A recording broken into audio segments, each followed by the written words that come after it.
The boy was not crying when Elias found him. That was the first thing wrong with the scene. Children cried when they were lost.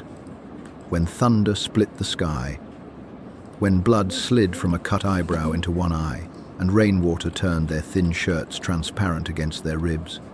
This child only crouched behind the overflowing trash bins with both hands clamped over his mouth, breathing as if even fear had to ask permission before leaving him. The alley smelled of wet cardboard and storm drains.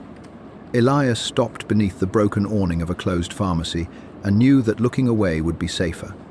Elias had finished a 12-hour kitchen shift at the Silverfinch Hotel, where nameless Omegas learned to lower their eyes before anyone thought to teach them. His week's wages sat folded inside his inner pocket. Small, but dangerous to lose. He should have walked home. Instead, the child looked at him. It was not a plea. Pleas reached, clung, demanded rescue. This was worse. The boy stared with dark, hollow eyes that had already accepted the shape of abandonment. A bruise darkened one side of his face, around his small wrist, half hidden beneath a torn sleeve. Elias saw the livid mark of fingers too large to belong to another child. Elias crossed the alley before he could convince himself not to. "Don't move," he said softly, crouching far enough away not to frighten him. Rain spilled from the awning, tapping against the lid of a dented bin. "I won't touch you. I just need to see if you're hurt badly." The child's gaze dropped to Elias's work uniform, then to his hands. Elias slowly turned his palms upward. His fingers were red from dishwater and detergent burns. Nothing heroic lived in those hands, only endurance. Behind them, somewhere beyond the mouth of the alley, a man shouted. He came this way. The boy's entire body folded inward. He made no sound. But the silence of his panic was so complete that Elias felt it enter his own chest. Heavy footsteps splashed through rainwater. Elias did not think. Thinking belonged to people with options.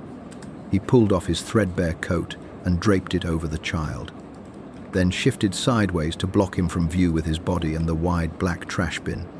"Listen to me," Elias murmured, barely moving his lips. "If you can stay quiet for one more minute, I'll get you out." The boy stared at him. Then, with a tremor so small it might have been rain, he nodded. Two men appeared at the alley entrance. Their coats were too well cut, their shoes too polished for this district. One held a phone in his gloved hand. The other had the relaxed posture of someone accustomed to making fear arrive before pain. Elias lowered his head, letting wet strands of hair hide part of his face. He leaned over the bin as if sorting through discarded bottles, heart beating so hard it blurred the edges of the world. "You," the man with the phone called Omega. Elias turned just enough. "Sir, did you see a child run through here?" His first lie came easily because poverty had trained him in small evasions. "No, sir, I've only been collecting cans." The second man stepped closer. Rain slid down the hard line of his cheek. "Look properly before you answer." Elias made himself glance toward the far wall. The fire escape, the stacks of crates. His body knew how to be unimpressive, shoulders curved, voice low, eyes obedient. "I didn't see anyone. The alley was empty when I came in." The man's nostrils flared. Alpha. Elias realized, though the storm and garbage had drowned most sense. Pressure brushed the air, unpleasant and probing.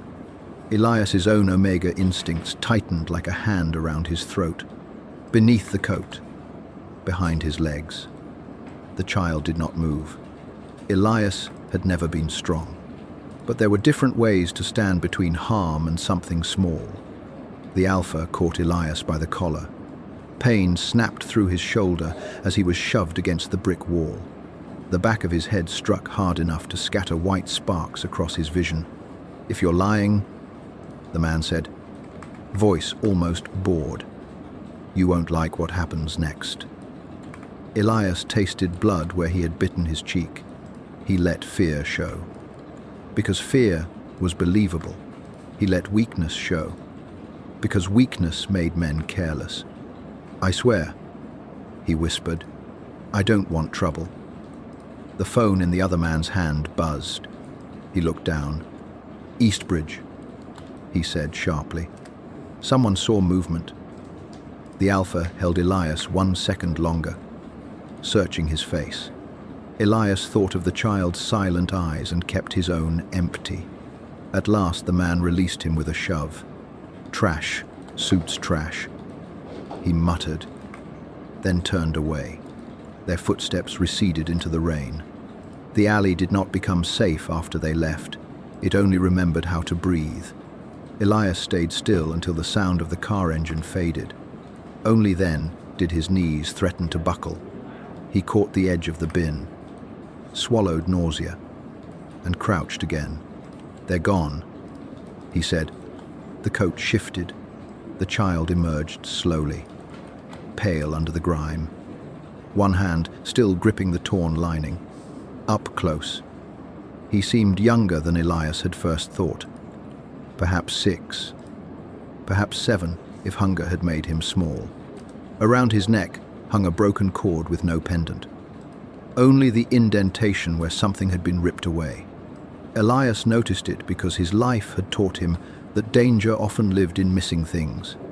"Can you walk?" Elias asked. The boy looked toward the alley entrance. "I won't take you to them," Elias said, and the words came out before he knew whether he could afford them. "But I can't carry you far if you fight me." For the first time, the child spoke. His voice was hoarse, scraped raw by rain and restraint. "Don't call the police." Elias's fingers tightened on the coat. Children who feared the police did not come from ordinary accidents. They came from houses where reports disappeared and names mattered more than wounds. "I won't," he said. The child studied him, then rose. His right ankle gave way immediately. Elias caught him before he hit the ground. The boy flinched so violently that Elias almost let go, but he forced his hands to remain gentle. "Sorry." Elias breathed. "I'm only keeping you from falling." The boy did not relax, but he did not pull away either. Elias wrapped the coat around him and led him out through the back of the alley, choosing narrow lanes where delivery trucks blocked cameras and old buildings leaned close enough to share secrets. Rain flattened his hair to his face. His shoulder throbbed with every step. Twice, black cars rolled slowly past the cross streets. Each time, Elias guided the boy into shadow and waited with one hand hovering near his back, never quite touching unless the child swayed. Far away, Ronan Vale received the report that his son had vanished. Men who had slit throats without blinking lowered their heads before him.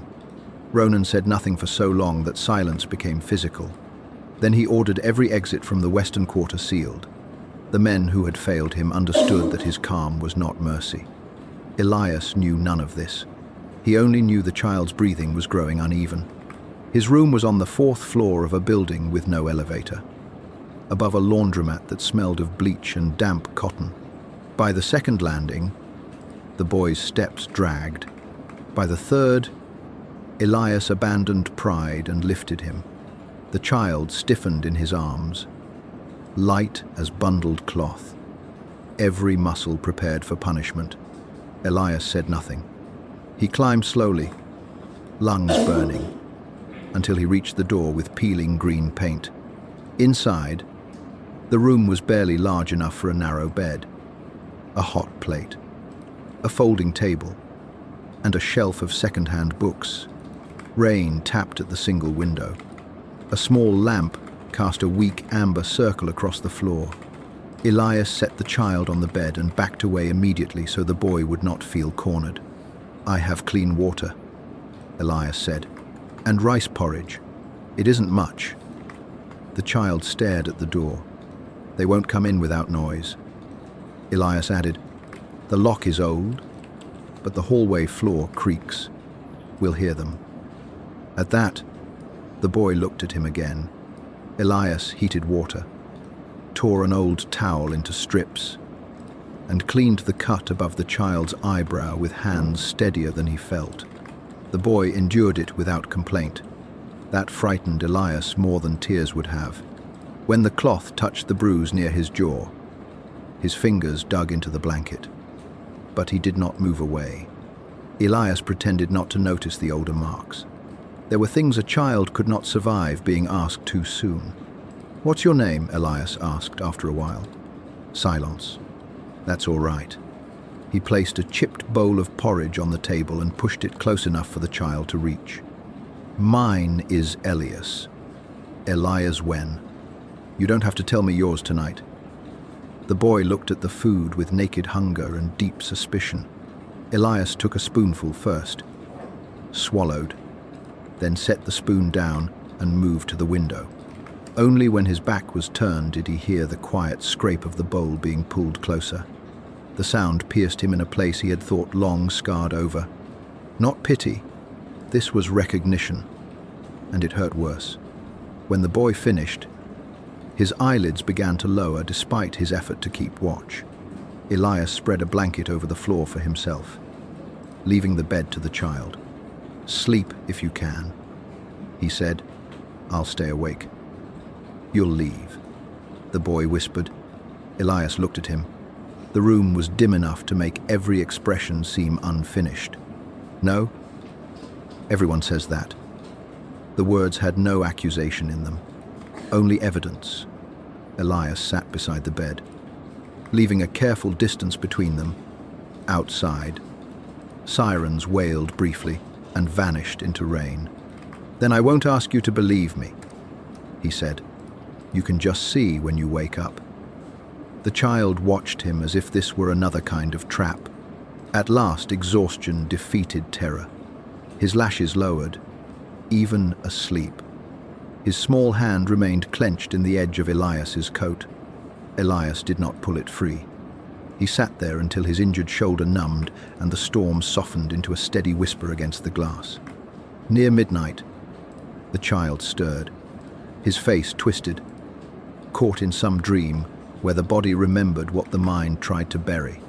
Elias leaned forward, not touching. The boy's fingers tightened around the coat.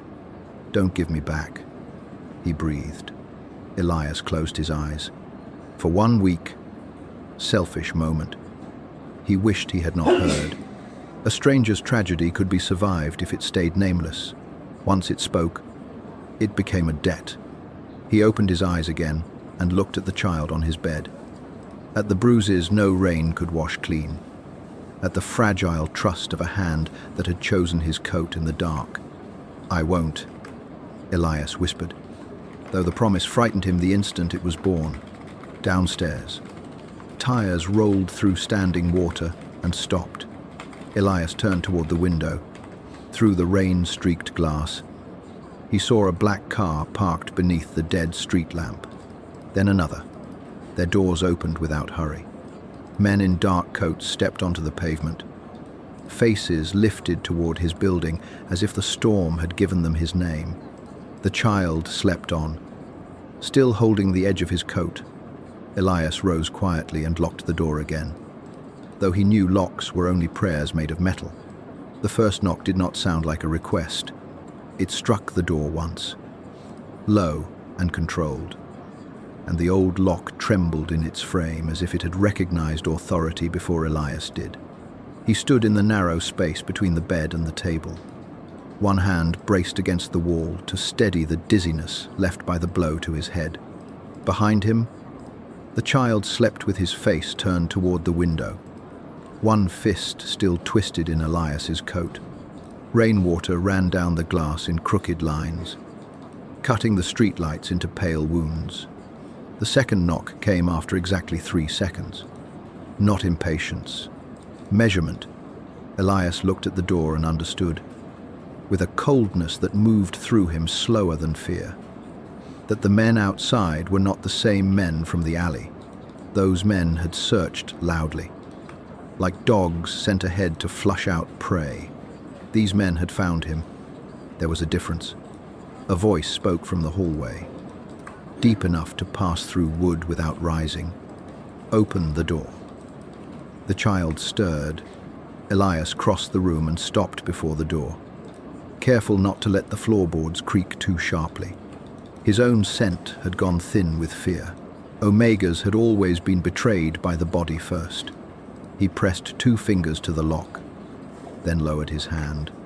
It was foolish to pretend the door could protect them, but foolishness sometimes bought seconds, and seconds were the only wealth poor people owned in emergencies. "Who are you?" Elias asked. Silence followed. Then the voice replied, "Someone with less patience than you need." The hallway light flickered beneath the door. Elias could see the shadows of at least 3 men. One stood directly before the entrance. The others waited farther back. Still as pillars, there were no rushed whispers, no threats shouted for effect. That composure frightened him more than violence would have.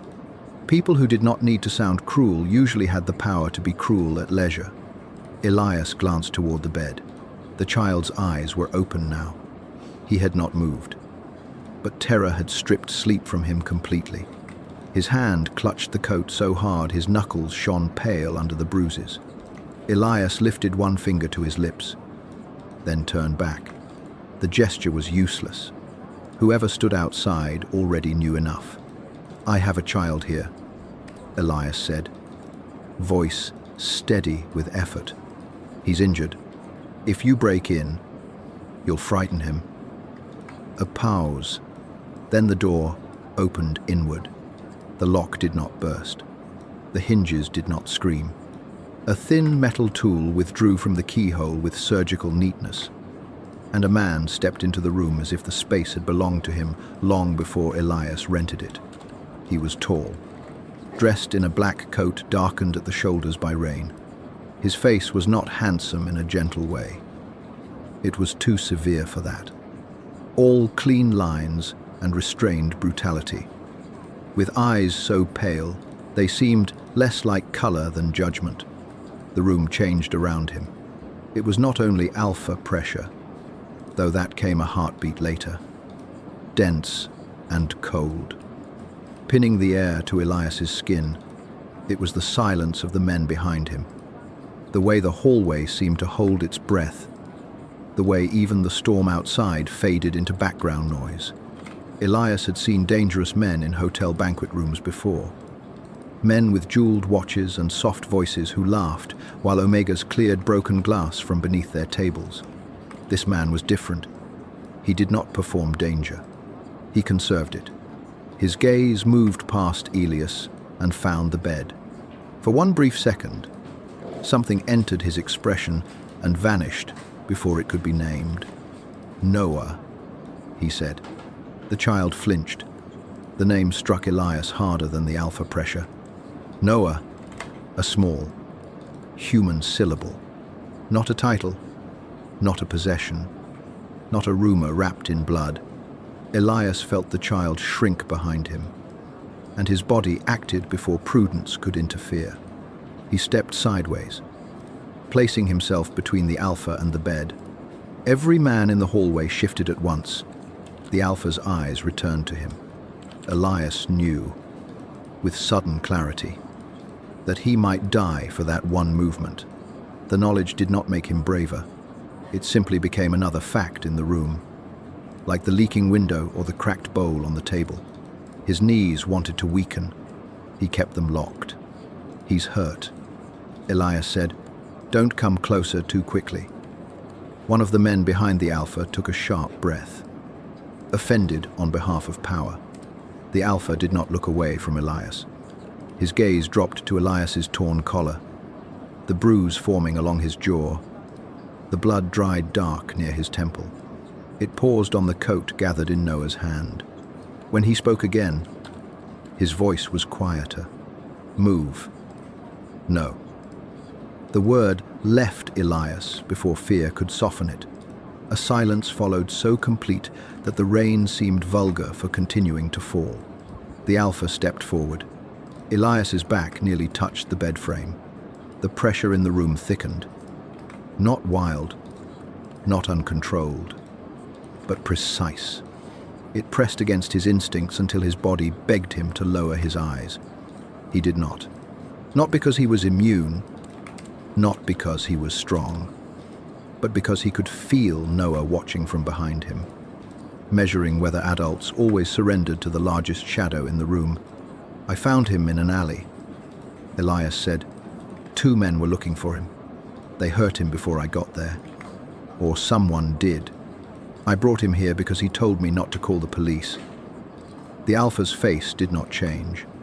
"And you expect me to believe you took in a wounded child out of kindness?" "No," Elias said. "I expect you not to punish him for it." Something flickered in the man's eyes then. It was not warmth. Warmth would have been too easy, too human. This was attention sharpened into a blade. Behind him, an older man with silver at his temples stepped into the doorway. "Mr. Weil. The room is clear from the outside. No visible backup. No communication device except an old phone on the table." "Mr. Weil." Elias had heard the name Weil only in lowered voices. In kitchens, in laundromats, behind pharmacy counters when men in dark cars passed too slowly. Ronan Weil was not a person in the Western Quarter so much as a weather system. One did not meet him. One adjusted life around his existence and hoped never to become relevant. Ronan Weil looked at Elias as if he could hear the realization forming. "Search him," Ronan said. A man moved forward. Noah made a sound. It was small, broken, hardly more than air caught in the throat. But Ronan heard it. Everyone heard it. The man stopped. Elias felt the bed shift behind him as Noah pushed himself upright. White-faced and trembling, his eyes were fixed not on Ronan, but on the subordinate reaching for Elias. "No," Noah whispered. Ronan's jaw tightened. The room held too many kinds of pain at once. Elias turned slightly, careful to keep Ronan in sight. "It's all right," he told Noah. "They won't hurt me if there's nothing to find." Noah stared at him with a desperation too old for his face. Ronan saw it. Elias knew he saw it because his eyes became colder, which Elias was beginning to understand meant something inside him had moved too abruptly. "Your name?" Ronan said. "Elias Wen." "Occupation?" "Kitchen assistant. Sometimes laundry work. Temporary shifts when I can get them." "Who sent you?" "No one." "Who paid you?" "No one." "Why bring him here?" Elias was tired enough for honesty to become easier than strategy. "Because he was bleeding in the rain." Ronan looked at him for a long moment. "That answer has purchased many graves." "I know." The silver-haired man glanced at Ronan, but Ronan did not acknowledge him. His attention remained on Elias as if every small gesture were being weighed against unseen evidence. Elias knew what he must look like: thin, soaked, bruised, an omega with rent overdue and no family name worth speaking aloud. Convenient, disposable, the sort of person powerful men accused because the accusation itself would be believed. Ronan stepped past him. Noah recoiled so violently that his injured ankle knocked against the bed frame. Elias turned at once.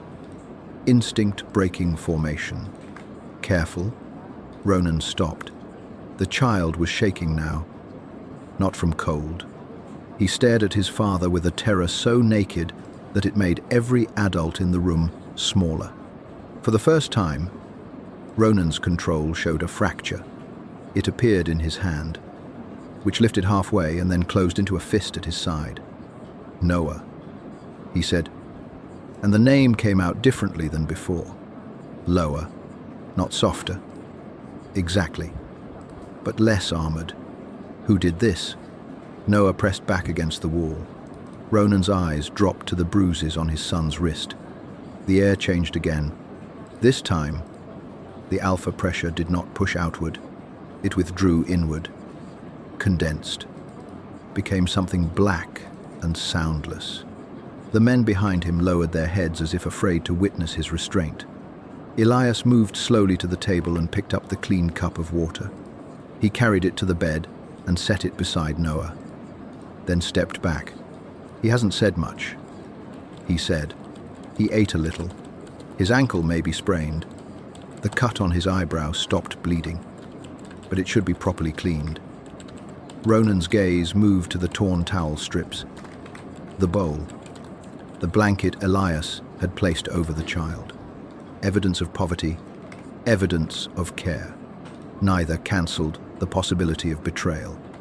Elias could see that Ronan knew this and hated it.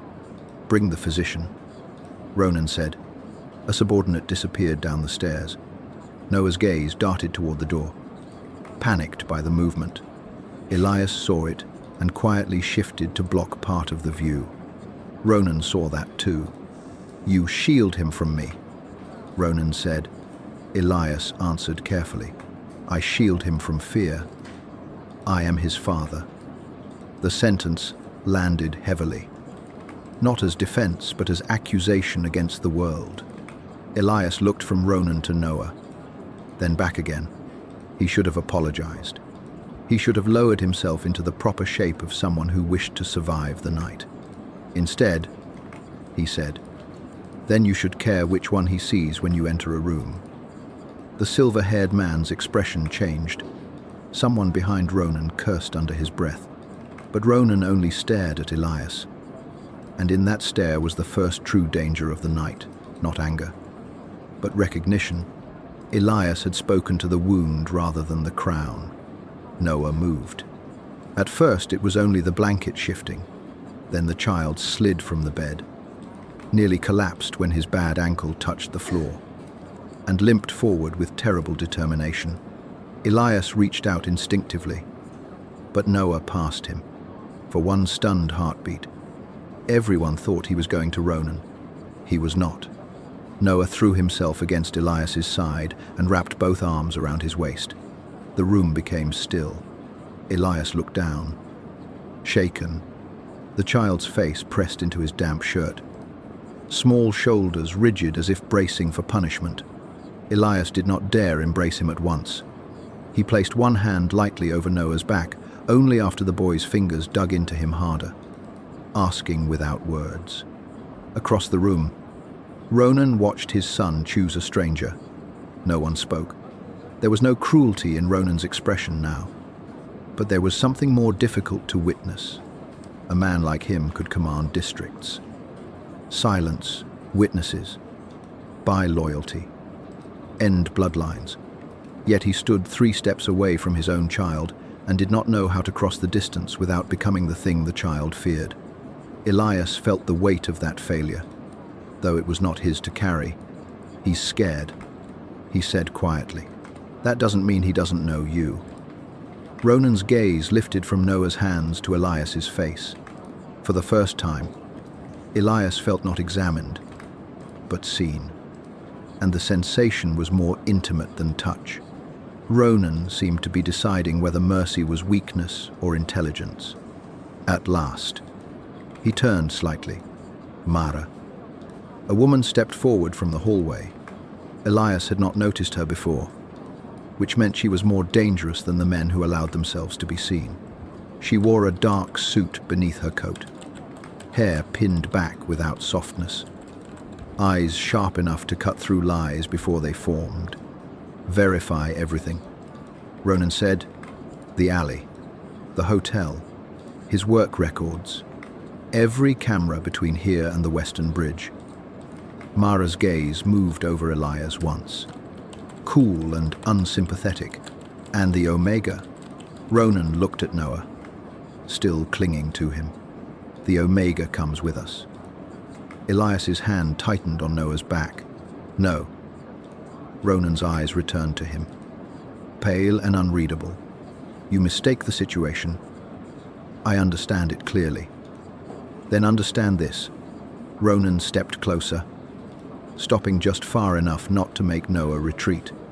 Someone inside my city took my son, hurt him, and lost him in a district where bodies disappear by morning, until I know whether you are coincidence, bait, or the only honest person in this room. You will remain where I can see you. Elias wanted to say that he had work at dawn. Rent due. A life too small to survive being noticed by Ronan Vale. But Noah's arms were around him. And the child had already begged once in his sleep not to be given back.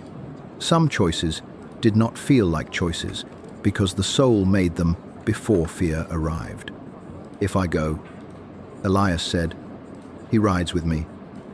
Mara's eyebrows lifted slightly. Ronan looked at him for a long moment. Then his gaze lowered to Noah. The boy had gone utterly still, waiting. Fine, Ronan said. The word did not sound like concession. It sounded like a door closing. Elias gathered his few things with one hand because Noah would not let go of the other. He took his identification card, his wages, the old phone, and the coat the child had claimed without asking. When he turned back, Ronan was watching the room, the thin mattress, the water stain on the ceiling, the single cup washed clean and placed upside down beside the sink. Elias could not read his expression. Perhaps men like Ronan looked at poverty the way others looked at weather damage. As they left, the hallway seemed narrower than before. Neighbors watched through cracked doors, then shut them quickly when they saw who waited on the stairs. Elias carried Noah down the last flight after the child's ankle failed again. Outside, the rain had softened, but the street was filled with black cars. Ronan opened the rear door himself. Noah hesitated. Elias felt the small body in his arms begin to shake again. I'll sit beside you, Elias said. Only then did Noah allow himself to be placed inside. Elias followed, soaked clothes sticking coldly to his skin. Ronan stood outside a moment longer, rain tracing the line of his jaw. He looked at Elias through the open door, and whatever suspicion remained in him had not lessened. It had merely gained another shape. Then he said, Elias, when? Do not make me regret sparing you. Elias met his eyes through the dim interior of the car. Do not make him regret going home. For the second time that night, Ronan Vale had no immediate answer. The door closed. The car pulled away from the curb, carrying Elias out of the only world that had ever ignored him and into one that would not let him disappear. The gates opened before the car stopped. Iron bars sliding apart through the rain with a sound like a verdict being carried out. Elias sat rigid in the back seat, one arm around Noah, because the child had fallen asleep against him halfway through the drive and woken with a panic so sharp it had taken both hands to keep him from tearing at the door handle. Outside the window, the city thinned into private roads, black hedges, and walls too high to belong to ordinary wealth. Lamps burned along the estate path in warm, careful intervals, but the light did not comfort him. Warmth arranged by power could be another kind of warning. Ronan Vale said nothing from the opposite seat. He had not spoken since they left the Western Quarter. Yet his silence filled the car more heavily than any interrogation. Elias could feel the Alpha's attention whenever Noah whimpered in his sleep, whenever Elias adjusted the coat around the boy's shoulders, whenever his own injured wrist trembled and he hid it beneath his sleeve. Ronan watched details the way other men watched exits. It made lying around him seem both impossible and strangely unnecessary.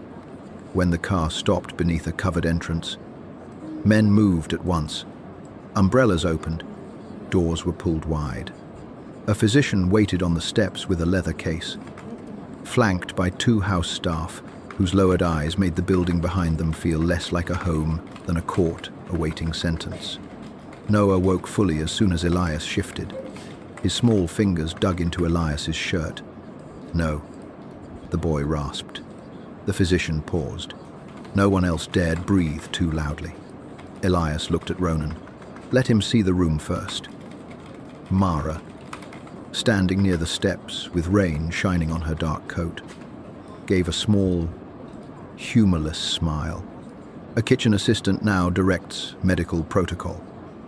He is frightened, Elias said. Frightened children do not become less injured because adults are efficient. One of Ronan's men stiffened. Mara's eyes sharpened. Ronan only lifted his hand slightly, and the entire entrance rearranged around that minimal gesture. The physician stepped back. The staff lowered their heads further. Elias felt the absurdity of it, the most dangerous man in the underground world, pausing because a soaked omega with blood dried at his temple had spoken as if common sense still mattered. Inside, Ronan said, the estate swallowed them in polished stone and quiet heat.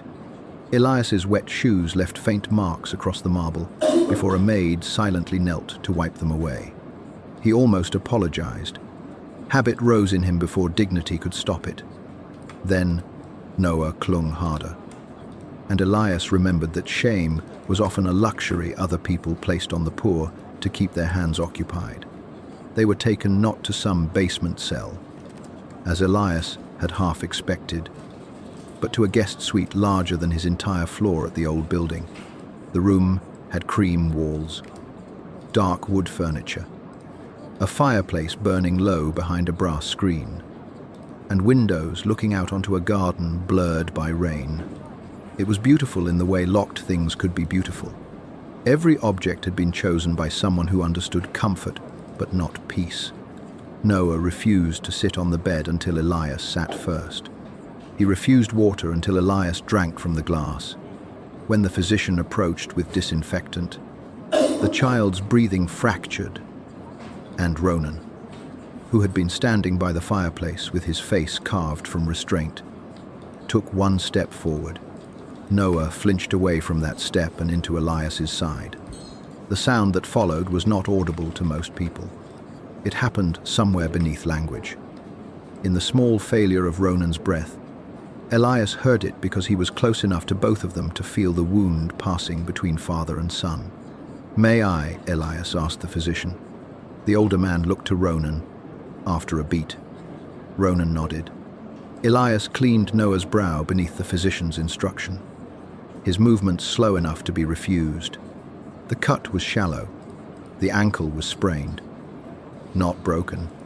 The bruises were older than the night, layered in ugly shades along ribs, wrist, shoulder. Every mark made the room colder despite the fire. Ronan did not move as each injury was uncovered. Only his hand, hanging at his side, tightened until the veins stood out like dark cords beneath his skin.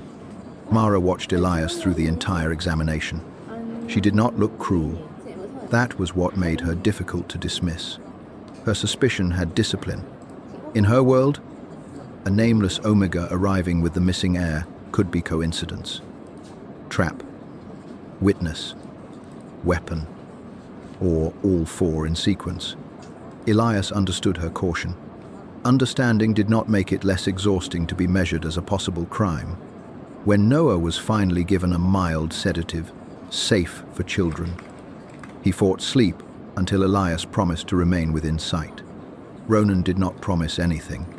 He simply stood beside the window with rain reflected across his face and watched his son choose another person's nearness, as if each second were evidence being carved into bone. After Noah slept, Mara dismissed the physician with a glance and turned to Elias. "You will answer questions now." Elias looked down at Noah's hand, still hooked weakly around his sleeve. "Not here." Mara's expression cooled. "You are not in a position to negotiate." He wakes when voices change. Elias eased his sleeve free inch by inch and placed the edge of the blanket into Noah's palm instead. The child's fingers closed around it instinctively. "If you want answers, ask them outside." For a moment, no one moved. Then Ronan opened the suite door himself. The hall beyond was lined with paintings of mist and distant cliffs. 2 guards stood at either end. Elias stepped out and felt the door close behind him like the ceiling of a chamber. His body, released from the need to reassure Noah, discovered all its accumulated pain at once.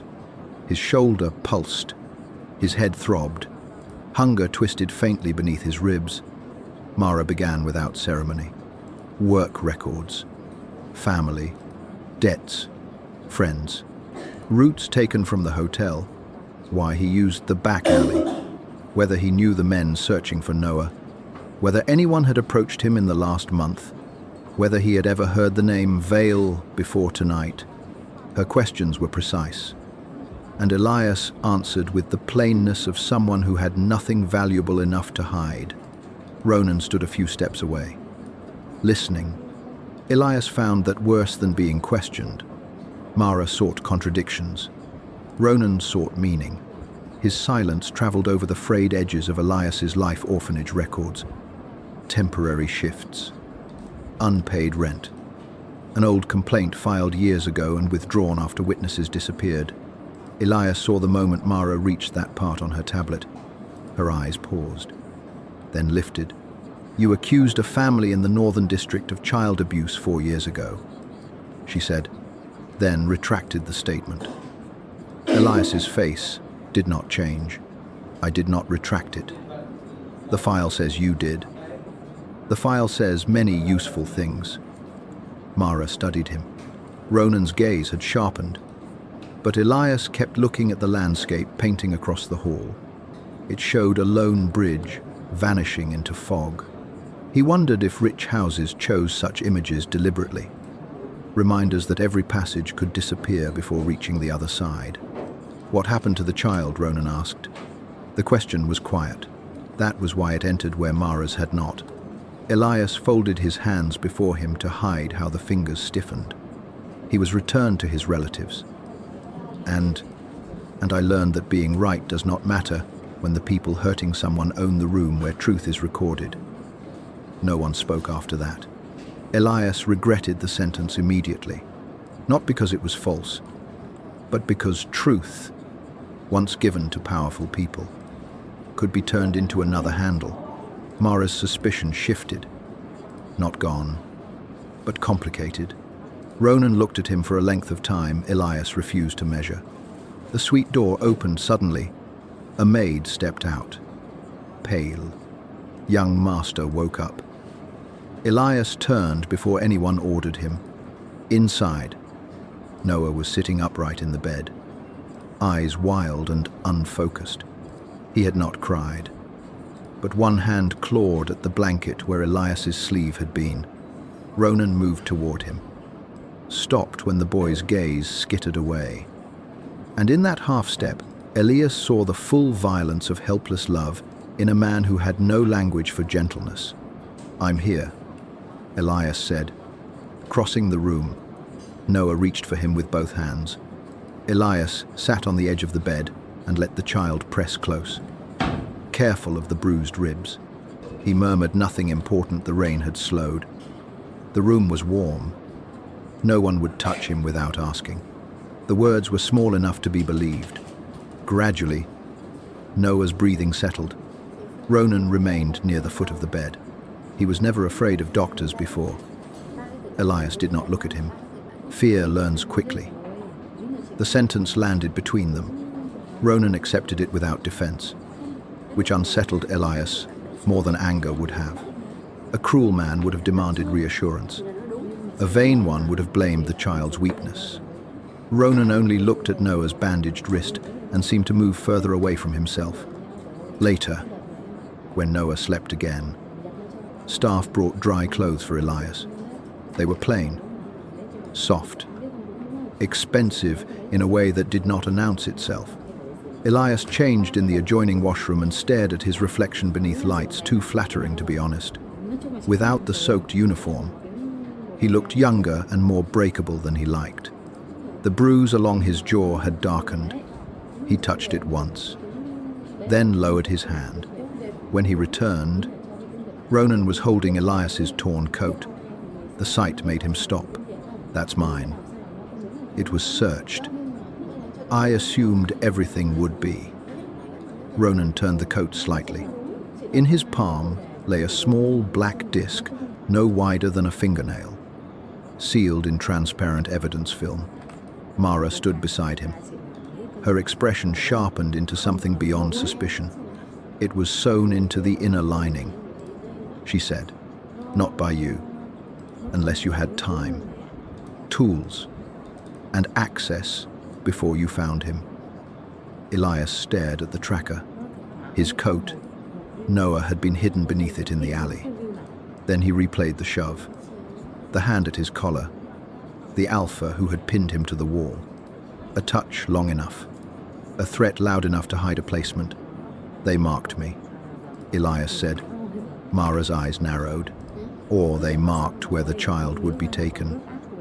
Ronan looked toward the sleeping boy. The firelight did not soften him now. It revealed the edge of something controlled with almost inhuman effort. Elias felt cold despite the dry clothes. The men in the alley wanted to find him, but one of them let me go.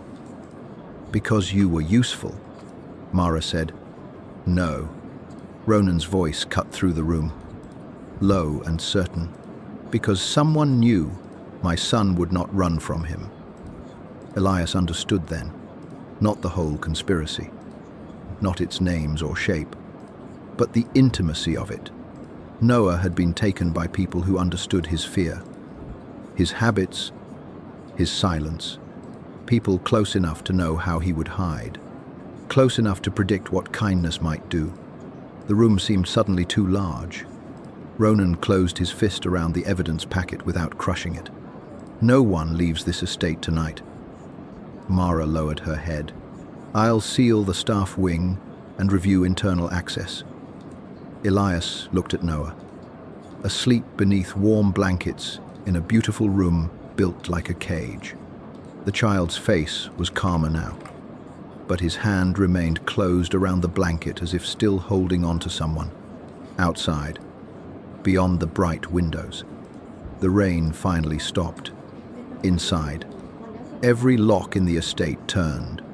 The first scream came from the lower floor before sunrise. It cut through the estate's polished silence, thin and human, and vanished almost at once, as if a hand had closed over someone's mouth. Elias woke in the chair beside Noah's bed with his neck stiff and his injured shoulder burning beneath the borrowed shirt. For one confused second, he thought he was back in the alley, listening to men search through rain. Then he saw the cream walls, the dying fire, the child asleep with one hand curled around the blanket, and remembered that danger could wear warmth just as easily as darkness. The door opened without a knock. Mara stood outside, expression carved clean of sleep. Behind her, two guards waited with their eyes lowered, not out of respect for Elias, but because they had been trained not to stare into rooms where Ronan Vale's private matters had begun to gather. Mara's gaze moved from Noah to Elias, then to the untouched breakfast tray beside the table. "You need to come downstairs," she said. Elias rose slowly so the chair would not scrape. Noah stirred, brow tightening. Elias paused until the child settled again, then followed Mara into the hall. The estate at dawn looked almost innocent. Pale light lay across the marble floors. Rain had left silver threads on the windows. Somewhere, servants were already erasing evidence of the night, replacing flowers, polishing handrails, carrying away cups no one had drunk from. Wealth, Elias thought, had a talent for appearing untroubled after violence. In the security room, the innocence ended. Screens covered one wall, each showing a different corridor. Gate, stairwell, garden path. Men stood in tense clusters beneath the cold glow. Ronan was at the center, coat removed, black shirt sleeves folded to his forearms. He looked as if he had not slept, but exhaustion did not soften him. It only made the stillness around him sharper. On the main screen, footage from Elias's alley flickered in grainy blue-grey rain. Trash bins, 2 men entering. Elias being shoved against the wall. Elias watched himself lie. He watched the alpha grab his collar, watched his own head strike brick, watched the other man look down at his phone. Then the angle shifted. For less than a second, the man's hand passed near Elias's coat. The movement was almost nothing. A trained eye might miss it. Ronan did not. That's when they planted it. Mara said. Elias touched the place beneath his collar where the fabric had torn. Then they wanted you to find me. No, Ronan said. They wanted me to doubt you. The difference landed with unsettling precision. Elias looked at him. Ronan's eyes were on the screen. But Elias felt that the sentence had been meant for both of them. Doubt was more useful than discovery. Discovery ended a search. Doubt kept wounds open long enough for poison to enter. A guard stepped forward. Hesitant. Mr. Vale. The tracker transmitted from the western quarter for 43 minutes before the signal was cut. Whoever monitored it would know the child entered the Omega's apartment and then your convoy. Mara tapped another screen, and someone inside the estate accessed the South Wing service logs 12 minutes before we returned. The room changed temperature. Ronan did not turn. Name. The access code belongs to Mrs. Calder. A middle-aged woman stood between 2 guards near the back wall. Elias recognized her from the entrance the night before. One of the house staff, with lowered eyes and perfect posture. Her face had gone grey. But she did not look guilty so much as terrified of being unable to prove what had not happened. When Ronan finally looked at her, the woman folded at the knees before anyone touched her. I did not betray, young master. She whispered. Sir, I swear on my dead son, I did not. Mara's expression remained unreadable. Your code opened the service archive. My card was missing for an hour yesterday. I reported it to Mr. Silas. At the name, several eyes shifted toward the silver-haired man who had questioned Elias the night before. Silas stood beside the door, composed as old stone. He had served Ronan's father before Ronan inherited the Vale network. Even Elias, stranger that he was, could sense the weight of that history. Trust did not need to speak loudly when an entire house had been built around it. Silas bowed his head. The report reached my desk. I had not yet reviewed it. Mara's gaze sharpened. During a security breach involving the heir, my staff submit dozens of minor losses weekly, Silas said. A misplaced access card is usually carelessness, not conspiracy. Ronan looked at him for a long moment. No anger, no accusation, only the terrible quiet of a man placing one trusted stone after another onto a scale. From now on, nothing is minor. Silas lowered his head further. Understood. Elias watched the exchange from the edge of the room. Where he had unconsciously placed himself like furniture, no one would notice unless it obstructed a path. Mrs. Calder remained kneeling. Her hands trembled against the floor. He knew that tremor, it did not always mean innocence, but it often meant someone had already understood the verdict society preferred for them. May I ask something, Elias said. Mara turned first. The room followed. Elias felt every stare strike him differently. Suspicion, irritation, curiosity, contempt. Ronan's gaze arrived last. What he asked? If Mrs. Calder's card was stolen and used. Whoever took it wanted the blame to stop with her. If she disappears into a cell before you trace who received her report, the person behind it gains time. A younger guard scoffed softly. Or the Omega wants to protect another servant because he knows what it looks like to be cornered. Elias looked at him. Yes.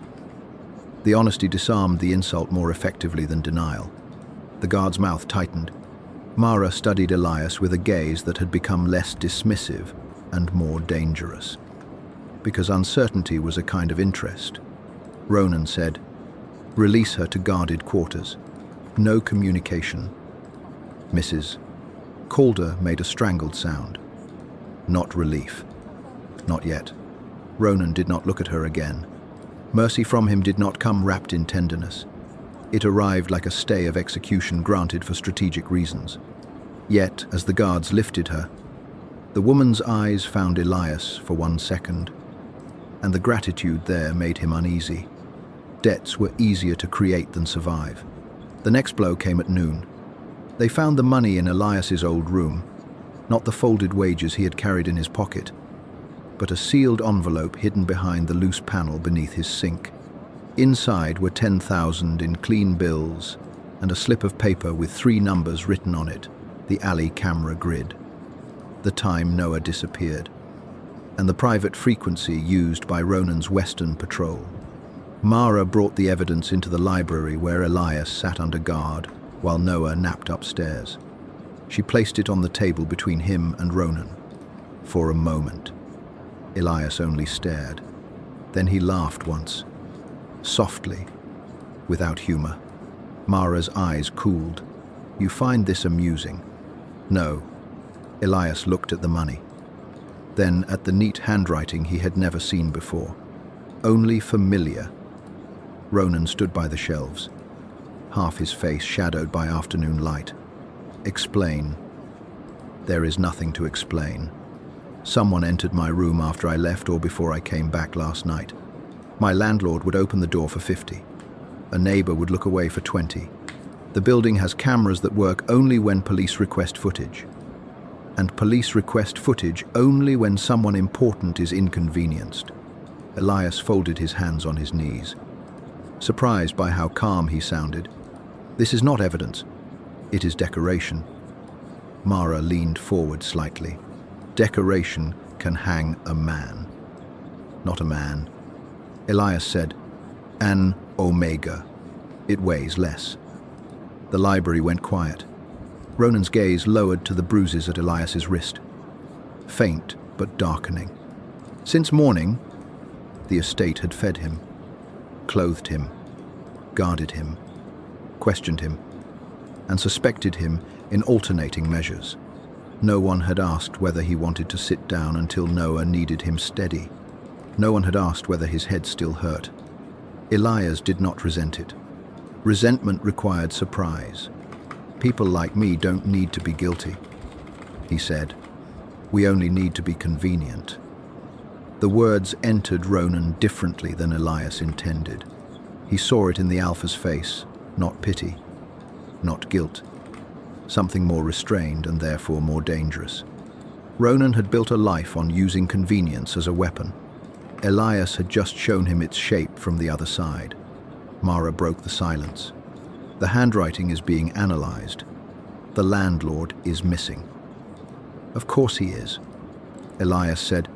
Ronan looked at the envelope. "If I believed this, you would not be sitting in my library." Elias met his eyes. "If you did not partly believe it, I would not be guarded." It was a risk to say. The guards near the door stiffened. Mara's mouth tightened by a fraction. Ronan, however, did not punish the truth. He walked to the table, picked up the slip of paper, and held it to the light as if paper might confess under pressure. "I believe someone is working very hard to make me see you before I see them," he said. "That is not the same as trusting me." "No." The answer should have hurt less because it was expected. Still, Elias felt the thin blade of it slide between his ribs. He looked away first, irritated by the weakness of wanting trust from a man who had every reason not to give it. Ronan was not kind. He had not pretended to be. Yet each time he refused to condemn Elias, some foolish part of Elias stepped nearer to warmth and then blamed the fire for burning. Before evening, Noah asked for him. The request came through a maid too nervous to enter the library fully. Elias stood before Mara could approve it. Ronan followed. Neither discussed it. Together they crossed the long corridor to the child's room, walking side by side with enough distance between them for suspicion to remain formal. Their reflections moved across the dark windows like strangers being forced into the same frame. Noah sat on the bed with a picture book unopened in his lap.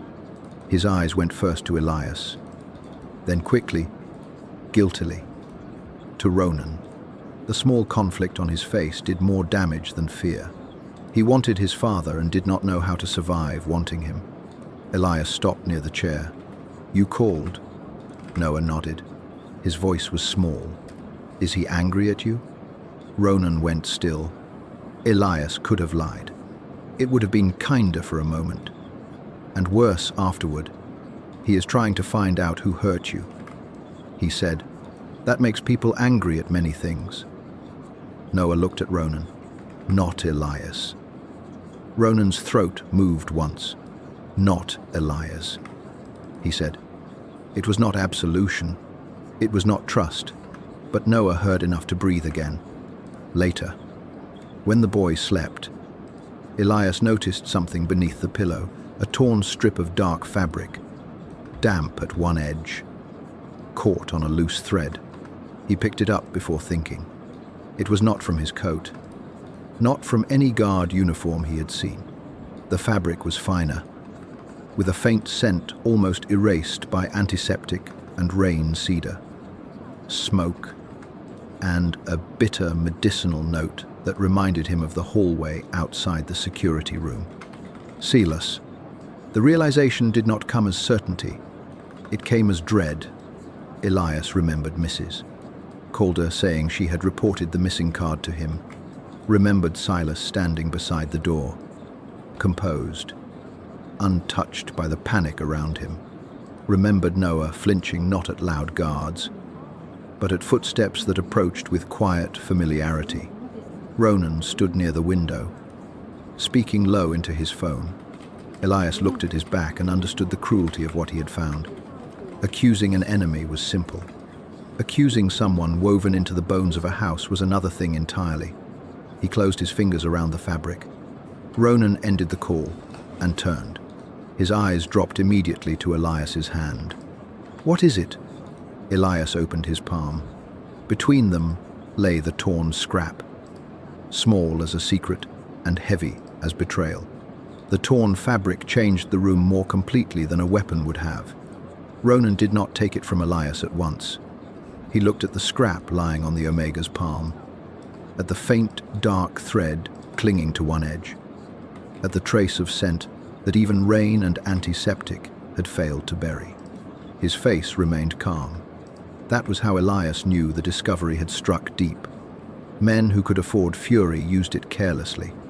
Ronan Vale kept his violence stored behind his eyes until it became indistinguishable from thought. "Where did you find it?" Ronan asked. Under Noah's pillow. Ronan's gaze moved to the sleeping child. Noah lay turned toward the wall, one hand tucked beneath his cheek, breathing unevenly as if dreams had edges that scraped. The room was warm, the curtains drawn against the night. The lamp dimmed low. Nothing about it should have felt dangerous. Yet Elias could see danger now in every polished surface, every silent servant, every trusted corridor. "You think it belongs to Silas," Ronan said. Elias closed his hand. "I think Noah is afraid of footsteps that do not hurry. I think Mrs. Calder reported a missing card to him, and the report disappeared. I think the person who planned this knew your house well enough to make kindness look like guilt." Mara stood beside the door, unreadably. Her eyes flicked once toward Ronan, not in doubt, but in warning. Accusations were simple when aimed outward. Inside the Vale estate, they became surgery without anesthesia. Ronan finally reached for the fabric. His fingers brushed Elias's palm, brief and cool. The contact was nothing. Yet Elias felt it travel up his wrist because his body had not learned how to ignore this alpha. Ronan sealed the scrap inside an evidence sleeve and handed it to Mara. "Find Silas," he said. Mara did not move immediately. He left the main house 20 minutes ago, officially to inspect the east gate. Ronan's eyes lifted. The room seemed to inhale. Noah stirred at the shift in silence. Elias turned toward him instinctively, but Ronan had already taken one step back, making himself smaller in the child's sleeping world. The movement was so subtle that no subordinate would have named it tenderness. Elias saw it anyway, and wished he had not. Every small kindness from Ronan made suspicion more painful. Mara's phone vibrated.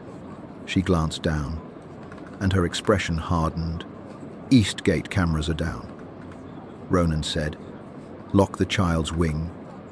The order moved through the estate like a blade drawn beneath silk. Guards changed positions, doors sealed. Staff vanished into assigned rooms. Elias remained beside Noah until the boy's breathing steadied again, then looked toward the hall where Ronan and Mara were already speaking in low, clipped phrases. He should have stayed where he was told. The sensible part of him knew this with humiliating clarity. He was not trained, not armed, not important enough to survive being mistaken for a threat twice. But on the table beside Noah's medicine lay the picture book the child had refused to open. And between its pages, Elias had earlier noticed a pressed white flower, dried, thin, and brittle. When Noah had seen it, his face had emptied. Not fear, recognition. Now, as the household moved around Silas's disappearance, Elias picked up the book and opened it again. The flower was not decorative. Its stem had been wrapped once with a thread of pale blue silk. The same shade trimmed the uniforms of the East Garden staff. Elias remembered the alley, the tracker, the careful hand that had turned him into evidence. He remembered Noah whispering in his sleep, "Not don't hurt me, but don't give me back." Back meant a place, a room, a person who had held him long enough to teach Terra patience. Elias slipped the flower into his sleeve. He waited until the guard outside turned to answer a message. Then he left through the servants' passage. The estate's hidden corridors were narrow and undecorated, meant for people whose presence should make comfort appear effortless. Elias moved through dim service lights and the smell of dust, following drafts, distant voices, and the faint map of poverty that recognized back doors better than front entrances. Twice, he almost turned back. Twice, he imagined Noah waking to find another adult gone. At the East Garden, the rain had begun again. It fell softly this time, misting the hedges and stone paths. Beyond the greenhouse, a maintenance door stood open. Elias found a smear of mud on the threshold and a small strip of blue silk caught on a nail. His pulse slowed rather than quickened. Fear, when it became too large, often behaved like calm. Inside the greenhouse, broken pots lay scattered across the floor. A faint medicinal scent lingered beneath the damp earth. Then someone behind him said, "Mr. Venn." Elias turned.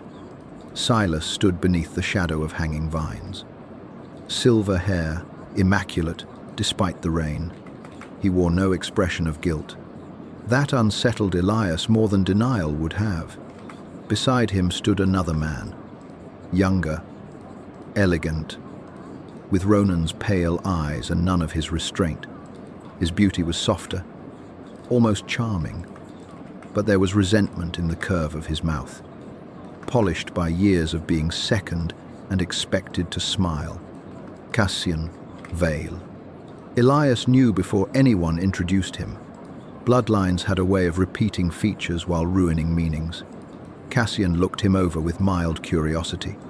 "So this is the Omega my brother dragged into the house." Silas lowered his eyes. He found the flower. How inconvenient.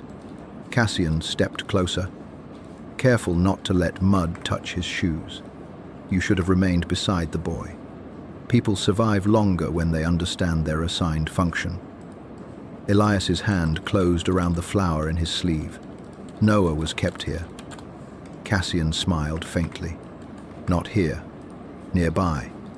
You are observant, but not precise.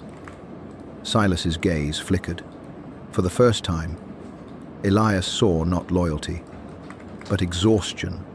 Silas was not a servant manipulated by greed alone. He was a man who had watched the Vale family rot from within and chosen the rot he believed might still be controlled. Why? Elias asked, though he already knew the answer would not be simple enough to hate cleanly. Cassian tilted his head. Because Ronan has become sentimental. A ruler who hesitates before a child's bedroom door will eventually hesitate before enemies. My brother's empire was built on fear. Then Noah was born. And suddenly, certain men began to wonder whether the Vale name would be inherited by a boy raised with bedtime stories. You hurt him to prove Ronan was weak. To reveal it, Cassian's voice remained gentle. There is a difference. Noah was never meant to die. He was meant to be afraid enough that Ronan would make mistakes. And he did. He brought you inside. The words should have made Elias feel foolish.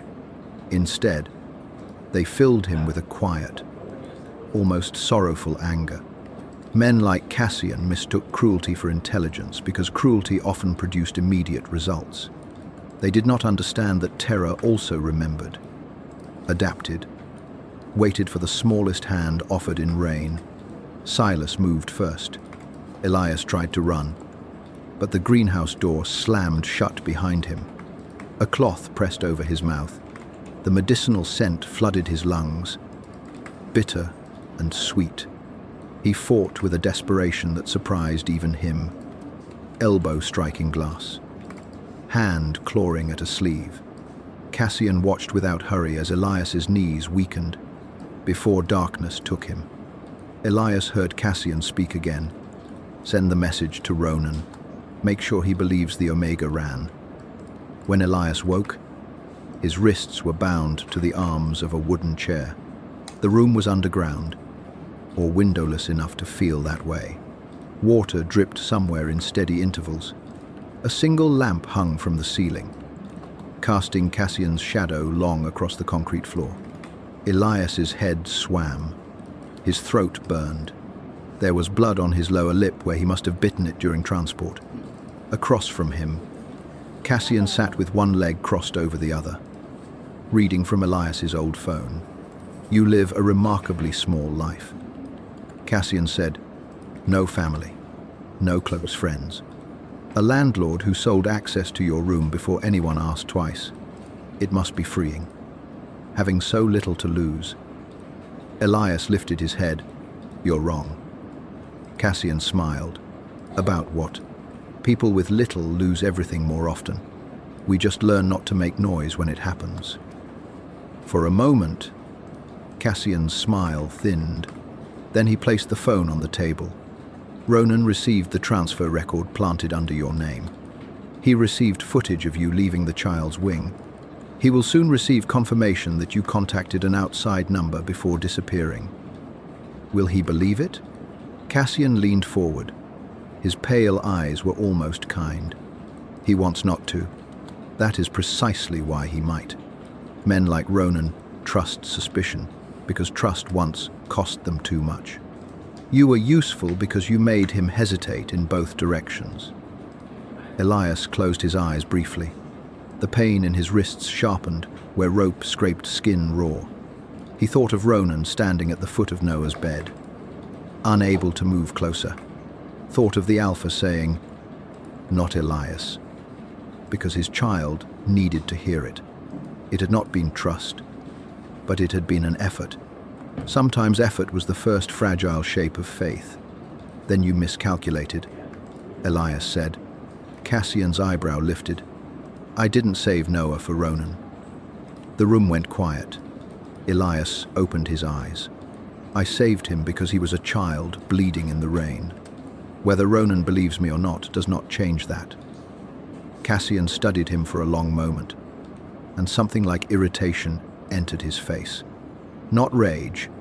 Rage would have given Elias too much importance. This was worse.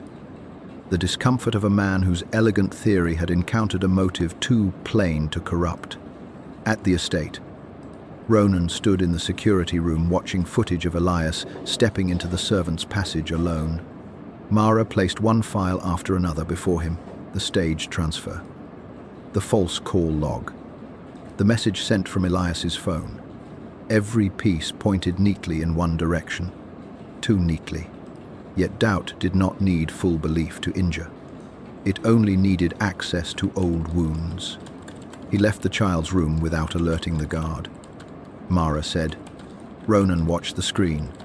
Elias's figure moved through dim light, slight and silent, vanishing into the estate's hidden arteries. He found something. Or he planted something. Ronan's hand closed around the edge of the table hard enough for the wood to creak. Mara lowered her voice. Ronan. The use of his name, rare and dangerous, pulled his gaze to hers. If you make this about whether he betrayed you, Cassian wins. Make it about Noah. Ronan looked back at the footage. On the screen, Elias paused once outside the child's door before leaving.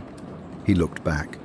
The image was grainy, soundless, almost worthless as evidence. But Ronan saw the hesitation, not guilt, fear.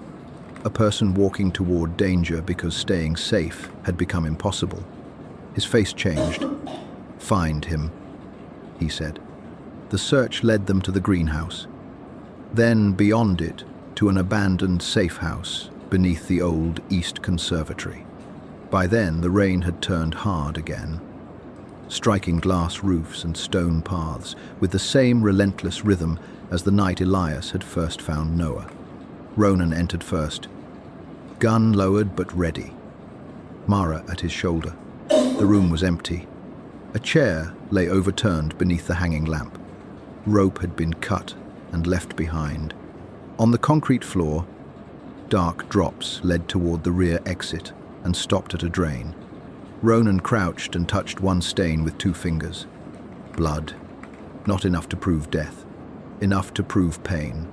Beside the chair lay Elias's old coat, the one Noah had clung to in the rain.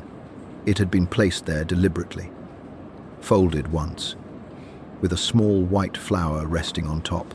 Ronan picked it up. For the first time in years, the men behind him heard his breathing change. Ronan did not shout when he found the blood. The men behind him would have understood shouting. Rage had a temperature they could survive. It burned, passed, left orders in its wake. This silence was worse. Ronan knelt beside the overturned chair. Elias's old coat gathered in one hand, the white flower resting against its torn lining like an insult too delicate to crush. Rain hammered the glass roof above the abandoned conservatory. Each strike sounded measured, as if the night itself were counting what his hesitation had cost. Mara stood at the doorway, phone pressed to her ear, her face losing color by increments. The child's wing was breached for 4 minutes. She said, Noah is gone. Ronan rose. No one stepped back because no one dared move without permission. But the entire room seemed to retreat from him. For one suspended breath, Ronan looked not like a man deciding whom to kill, but like a father being forced to understand that power had never been the same as protection. His hand closed around Elias's coat. When he spoke, his voice was low enough that every guard leaned in to hear it. Cassian wants witnesses, he said. He won't hide in a cellar. He'll choose a place where men can watch me bleed without touching me. Mara lowered the phone. The old river terminal. Ronan's eyes lifted. The old river terminal had belonged to his father before the Vale network moved into cleaner buildings and colder accounts. Deals had been made there when money still smelled of rust, smoke, and wet rope. Cassian had chosen history deliberately. He wanted the old men to remember what the Vale name had been before Noah, before restraint, before Ronan had learned the terrible weakness of pausing outside a child's room. "Seal every road except the southern approach," Ronan said. Mara understood at once. "You want him to think you're coming directly. I want him to prepare for the man he thinks I am. And the man you are." Ronan looked down at the blood on his fingers. It had dried dark beneath the rain-chilled air. "That depends on whether they are alive." Elias woke to the smell of river water and oil. For a moment, he could not remember his own body. Pain had made it distant, a country he had once lived in and no longer governed. His wrists were unbound now, but only because someone had decided he was too weak to run. A strip of cloth was tied around his left arm where the rope had torn skin raw. His head throbbed with each breath. When he tried to move, the world tilted and steadied around the dim shape of a warehouse ceiling. Then he heard Noah. The child was not crying, like the first night in the alley. He had gone silent with fear. He sat on the concrete floor several steps away, guarded by two men. His small hands clenched around the hem of his shirt. One shoe was missing. His bandaged ankle had been badly twisted again during the abduction, and his face was pale enough to seem translucent beneath the yellow industrial lights. Elias pushed himself up on one elbow. "Noah." The boy's head snapped toward him. For the first time since Elias had known him, Noah broke. Not loudly, not like children in safe houses with adults who came when called. His mouth trembled once, and the sound that escaped was almost wordless. Elias tried to crawl toward him. A guard kicked him back with enough force to steal the air from his lungs. Noah surged forward and was caught by the shoulder. The boy made that small, strangled sound again, and Elias, still folded around the pain in his ribs, forced himself to lift his head. "Don't," he said. His voice scraped. "Don't scare him more. You already have enough witnesses." Cassian Vale turned from where he stood near the long windows overlooking the Black River. He had changed into a pale coat that made him look untouched by the night, as if betrayal were merely another formal occasion. Behind him, several men waited in the shadows, old lieutenants, private brokers, family loyalists whose faces held the cautious hunger of people deciding which side of history would feed them. "You recover quickly," Cassian said. "That must be why poor people survive. No one gives them time to be fragile." Elias pressed one hand to the floor and sat up. His vision spotted white at the edges. "No. We survive because men like you keep mistaking endurance for permission." A few of the watching men shifted. Cassian's smile remained, but something in his eyes cooled. "Careful. Your usefulness is nearly over." Elias looked at Noah instead. "Can you breathe?" Noah nodded once. "Too quickly." "Good. Keep looking at me." Cassian gave a soft laugh. "Touching. Do you know why he listens to you? Because you are small enough not to resemble power? Children and wounded animals trust weakness. They do not understand that weakness cannot save them." Elias leaned his back against a rusted pillar, buying strength from cold metal. "And yet you needed to drag both of us here to prove your strength." The smile vanished. Across the river, sirens wailed briefly, then faded. Cassian turned toward the sound. Satisfied. My brother has taken the bait. But Ronan had not. He entered the terminal from below, through the old flood tunnel his father had sealed after one winter drowned 3 smugglers beneath the South Pier. Mara found the route in a forgotten maintenance map. And Ronan remembered the rest because childhood in the Vale family had been an education in exits before affection. He came with only 6 people. The rest of his force moved loudly along the southern road, drawing Cassian's men toward the entrance where they expected violence to arrive wearing its usual face. Inside the terminal, the lights flickered once. Cassian stilled. The watching men turned toward the upper doors. No one noticed the shadows shifting near the freight stairs until the first guard quietly fell, disarmed and pinned before his gun struck the floor. Ronan stepped into the yellow light with rainwater dripping from his coat and Elias's blood still dried at the edge of his cuff. Noah saw him first. The child's face crumpled with longing and fear, two instincts colliding so painfully that even Cassian glanced down. Ronan stopped at once. He was close enough to kill, too far to comfort, and for one terrible second he looked at his son as if every lesson he had learned about control had abandoned him. Cassian recovered with graceful cruelty. There he is, the king of the gutter empire. He gestured toward Noah with two fingers. Careful, brother. If you move too quickly, your son may remember why he was afraid of your house. Ronan's eyes moved from Noah to Elias. Elias was sitting upright only by will. Blood had dried at his lip.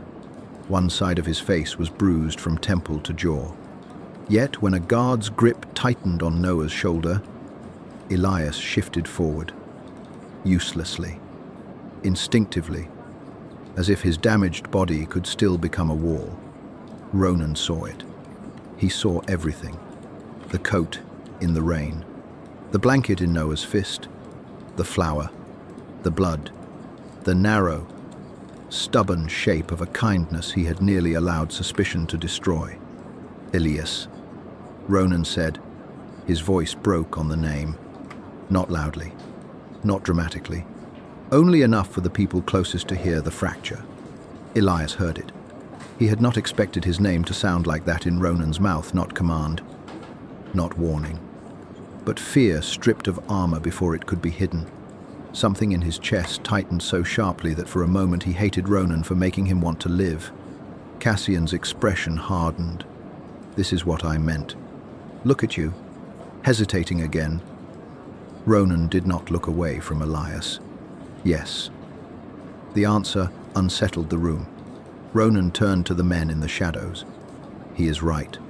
I hesitated when my son feared me. I hesitated when an innocent Omega stood in front of him. I hesitated because the Veil name has buried enough children beneath discipline and called it inheritance. Cassian's face changed for the first time. You think confession makes you noble? No.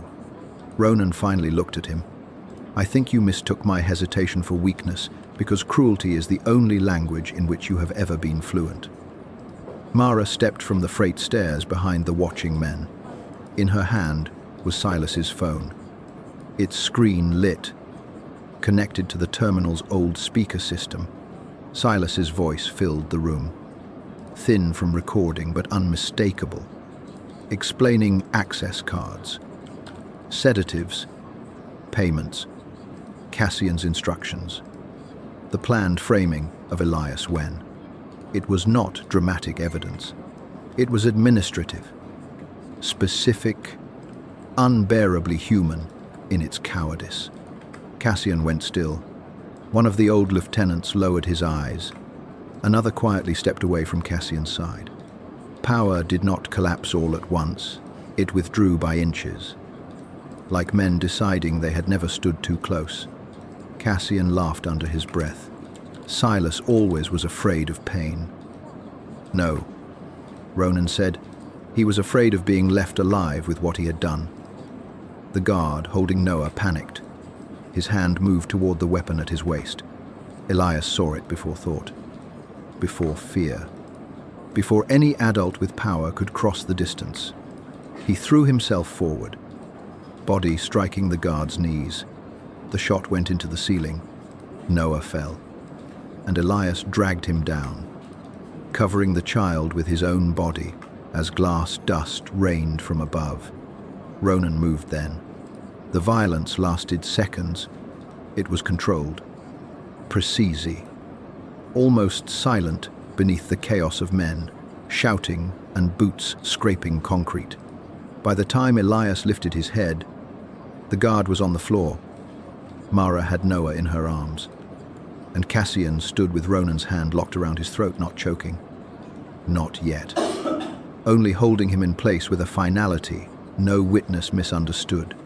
Cassian's face was pale, but his eyes burned. "You'll keep pretending this is mercy." Ronan leaned close enough that only Cassian and the nearest shadows heard him. "No. Mercy is what my son asked from the world and did not receive. What you get is survival, because death would let you remain simple." Cassian's expression twisted. Ronan released him into the custody of 2 guards. Then he turned away before vengeance could become the center of the room.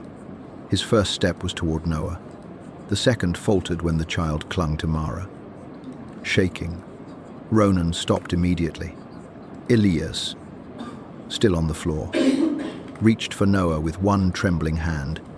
"It's all right," he whispered. He came. Noah looked from Elias to Ronan. The space between father and son remained full of everything that had happened before rescue. But after a long, agonizing moment, Noah reached out, not fully. Not trust restored, but a small hand opening in the air. Ronan crossed the distance slowly and knelt. The men who had feared him for years watched Ronan Vale lower himself onto the dirty concrete before a child who might still refuse him. He did not touch Noah at first. He only offered his hand, palm upward, the same gesture Elias had made in the rain. Noah stared at it. Then his small fingers closed around one of Ronan's. Elias saw Ronan's eyes close. Only for a second. Then the room tilted, and the darkness that had been waiting at the edges finally took him. When Elias woke again, the world was white sheets, muted rain, and the smell of medicine without fear. He lay in a bed too soft for trust. His left arm was bandaged. His ribs protested each breath. For several minutes, he listened before opening his eyes. No shouting, no hurried footsteps, no child trying not to cry. Beside the window, Ronan sat in a chair with his coat removed, his hair slightly disordered, exhaustion making him look less untouchable and more dangerous in a different way. "You're awake," Ronan said. Elias turned his head.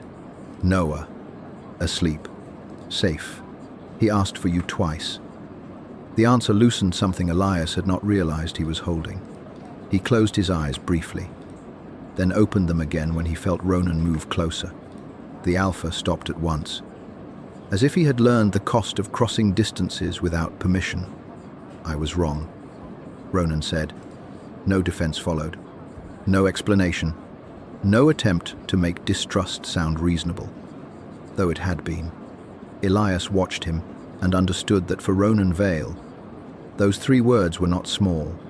They had been dragged out of whatever locked room housed his pride. Elias's voice came out rough. "About what?" Ronan looked at him.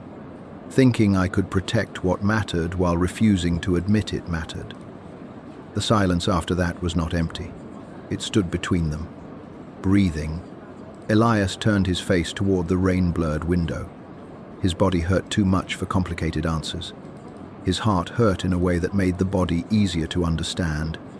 After a while, he asked the question that had been waiting since the first locked door of the estate closed behind him.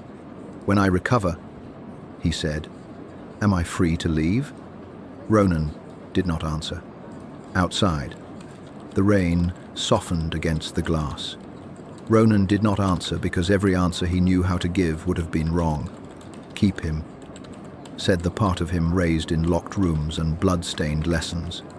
"Protect him," said the father, who had watched Elias fall over Noah beneath gunfire. "Let him go," said something quieter, unfamiliar, and therefore more difficult to obey. Ronan sat beside the bed, while rain softened the window to a grey blur, and understood that possession was the language he had inherited, not the one Elias deserved. Elias watched the silence settle over him. He had expected refusal, perhaps bargaining, perhaps that calm alpha certainty that turned other people's lives into arrangements. Instead, Ronan looked like a man standing at the edge of a room he could not command himself to enter. At last, Ronan said, "Yes, The word came out rougher than either of them expected. Elias blinked once. Yes. When you recover, you are free to leave. Ronan's hand rested on the arm of the chair. Fingers still marked faintly with healing cuts from the terminal. No guard will stop you. No debt will be named. No one will follow unless you ask for protection. The terms were too clean. Elias distrusted them by instinct. Kindness from power often arrived with invisible hooks, and he had lived too long among people who smiled while tightening rope. Yet Ronan did not look triumphant or generous. He looked as if he had placed a knife on the table. Handle turned toward Elias and accepted that it might be used against him. Why, Elias asked. Ronan's gaze lowered briefly. Because Noah reached for me only after I stopped moving toward him. The answer entered the room quietly and stayed there. Elias turned his face toward the window. His body was exhausted. But exhaustion no longer covered thought. Freedom had always been simple in his mind, a door opening. No footsteps behind him. His name fading from dangerous mouths. Now the door had opened. And beyond it stood a child who woke asking for him, and a man who had learned. Too late, but not falsely. That love shaped like control was only fear wearing armor. Recovery took 12 days. In those 12 days, the estate changed its breathing. Guards still stood at every corridor, but their posture had shifted from suspicion toward vigilance. The staff no longer looked at Elias as if he were evidence misplaced in a guest room. Mrs. Calder sent soup with too much ginger and never entered without knocking. Mara brought updates in clipped sentences, never apologizing directly. Yet once left a stack of employment records on the table and said, "Your landlord has been charged with 3 older disappearances. The witnesses are alive because you were inconvenient." It was the closest she came to gratitude. Cassian Val did not die. Ronan made certain of it. He was stripped of accounts, allies, 10 roots, and the elegant invisibility that had protected him since childhood. Silas lived too, under guard in a private medical wing after confessing enough to bury half the old faction. Some called Ronan merciful. They were wrong. Death would have made the betrayal dramatic. Ronan left them alive inside the consequences they had built. And the underground world understood the warning more deeply than an execution. Noah healed more slowly. His bruises faded before his habits did.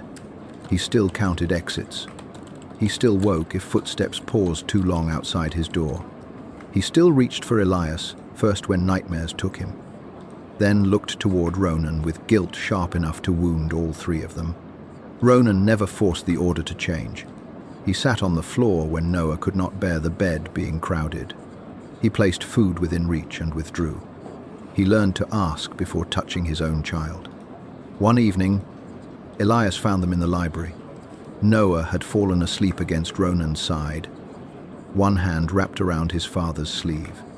Ronan sat perfectly still, as if movement might break the fragile miracle. A children's book lay open on his knee. The page showed a paper boat crossing a painted river. Ronan looked up when Elias entered, and for a second, the feared lord of the Western Quarter appeared almost helpless beneath the weight of a child's trust. He fell asleep. Ronan said unnecessarily, "I see that.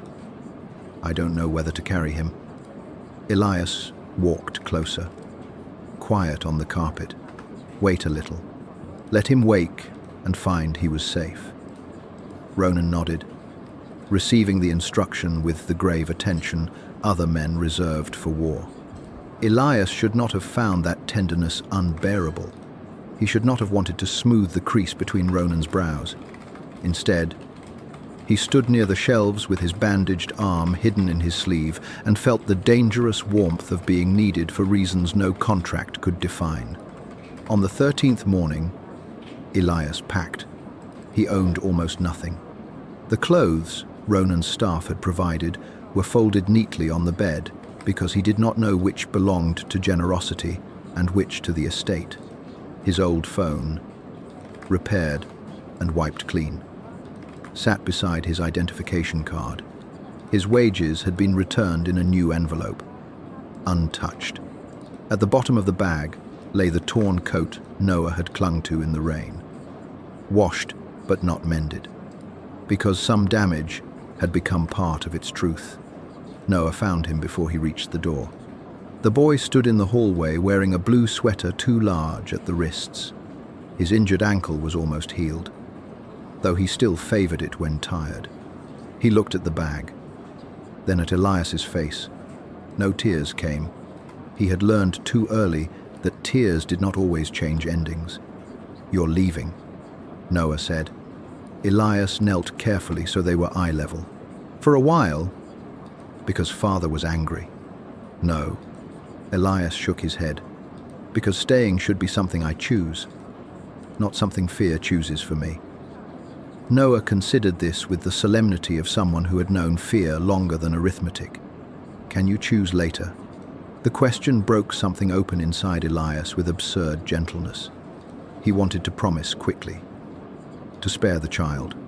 But promises made to soothe could become another form of betrayal. "I can," he said. "And you can choose too. You can visit or not. You can be angry or not. Nothing bad will happen because you feel something." Noah stepped forward and wrapped his arms around Elias's neck. This time, Elias embraced him without hesitation. Ronan stood at the end of the corridor. He had heard enough. Elias knew it. Ronan did not pretend otherwise. His face gave away little, but his hand at his side was closed. Still. He did not approach until Noah pulled back. Then he came forward and stopped at a respectful distance. A habit learned through pain and repeated until it became care. "The car is ready," Ronan said. "Mara arranged an apartment under a name no one can trace. It is yours whether you use it or not." Elias looked at him. "That sounds like a debt." "It is not." "Then what is it?" Ronan's eyes held his. A door without a lock.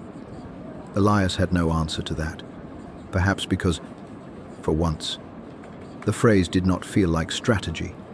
Perhaps because Ronan looked as if he would accept being misunderstood if that was the cost of letting Elias remain free. The apartment overlooked a narrow street with plane trees and an old bakery below. It was small, bright in the mornings, and close enough to the city center for work, yet far enough from the western quarter that Elias could breathe. For 3 weeks, he lived there. He found a position at a legal aid clinic as an assistant translator for Omegas and undocumented workers. The pay was modest. The hours were long. The work left him tired in a way that did not feel like being erased. Ronan did not visit uninvited. Flowers did not arrive. Jewelry did not appear. No grand apology filled his doorway. Instead, useful things came through ordinary channels. A security camera installed by the building at no cost to tenants. A corrupt landlord arrested in another district. Clinic funding approved by a donor who never signed his name. Elias knew. Of course he knew. But Ronan had learned the shape of distance. And Elias found himself answering that distance not with resentment, but with thought. Noah visited every Saturday afternoon. At first, he came with Mara and 2 guards waiting downstairs. Later, with Ronan. The first time Ronan entered Elias's apartment, he stood near the door as if afraid his presence would make the room smaller. Noah, carrying a paper bag of pastries, announced that the bakery downstairs made terrible melon bread and excellent custard buns. Elias laughed, surprised by the sound leaving him so easily. Ronan looked at him then, and the silence between them changed again. Not healed, healing. Spring arrived by rain. The shelter began as an impossible idea, written on the back of a clinic intake form. A place where abused Omegas and children could stay without being returned to powerful relatives by frightened officials. Elias expected paperwork to kill it, or money, or threats. Instead, Mara arrived one afternoon with a folder thick enough to bruise and said, "Ronan says, this remains under your authority. His name will not appear unless you request enforcement."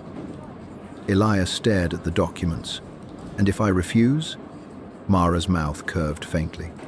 "Then he will be insufferably quiet for several days and fund something else you cannot object to." The shelter opened 3 months after the night at the terminal. It occupied a renovated house on a quiet street, with reinforced doors hidden beneath soft paint and a garden where children could learn that open spaces did not always mean exposure. Elias chose the curtains himself. Mrs. Calder volunteered in the kitchen. Mara handled security protocols with ruthless discretion. Ronan came only after visiting hours, never crossing the threshold until Elias said, "You can come in." On the first rainy night of autumn, Elias returned to the alley where everything had begun. He did not know why he went. Perhaps memory demanded witnesses. Perhaps survival, once achieved, required one final act of standing where fear had first named itself. The trash bins had been replaced. The pharmacy remained closed. Rain threaded through the broken awning and struck the pavement in familiar silver lines. Elias stood there, with his coat collar raised, listening to the city breathe around him. Footsteps stopped behind him. He knew who it was before turning. Ronan's presence no longer arrived as pressure first. Now it came as restraint, as distance carefully measured, as a silence that asked rather than claimed. He opened a black umbrella over Elias without stepping too close. "Noah said you might come here," Ronan said. "He knows too much. He watches the people he loves." The word passed between them and did not explode. Elias looked at the rain beyond the umbrella's edge. Months ago, such a sentence would have sent him retreating behind caution. Now it entered quietly, finding a place that had been prepared by patience. "Does he?" Elias asked. Ronan's hand tightened around the umbrella handle. "Yes." Elias turned to him. Water gleamed along Ronan's dark coat. His face remained severe, but not unreachable. There were still shadows in him. There would always be. Elias had no wish to love a fantasy cleansed of blood and history. He only needed the man before him to keep choosing differently when the old world called him back. "I'm not moving into your estate," Elias said. "I know. I won't belong to you. I know. And if you ever make Noah afraid to love you, I'll take him somewhere even you can't find us." For the first time, Ronan almost smiled. It was faint, painful, and more honest than charm. "I know." Elias looked at him for a long moment. Then he reached out and adjusted Ronan's grip on the umbrella so it covered them both more evenly. Their fingers touched. Neither pulled away. Months later, people would say Ronan Vale had changed because of his son. Others would say it was the Omega who had walked into his house with rain in his hair and refused to lower his eyes. Both versions were incomplete. Change had not arrived like mercy. It had been chosen again and again, in hallways, sick rooms, courtrooms, shelters, and rainy alleys where the past waited to see who would return. Noah called Elias home one winter evening without thinking. He said it while falling asleep on the shelter sofa, one hand in Ronan's, the other clutching the edge of Elias's coat. No one corrected him. Elias looked toward Ronan across the lamplit room, and the old fear did not vanish, but it loosened enough to let warmth through. Outside, rain began again. This time, no one was alone beneath it.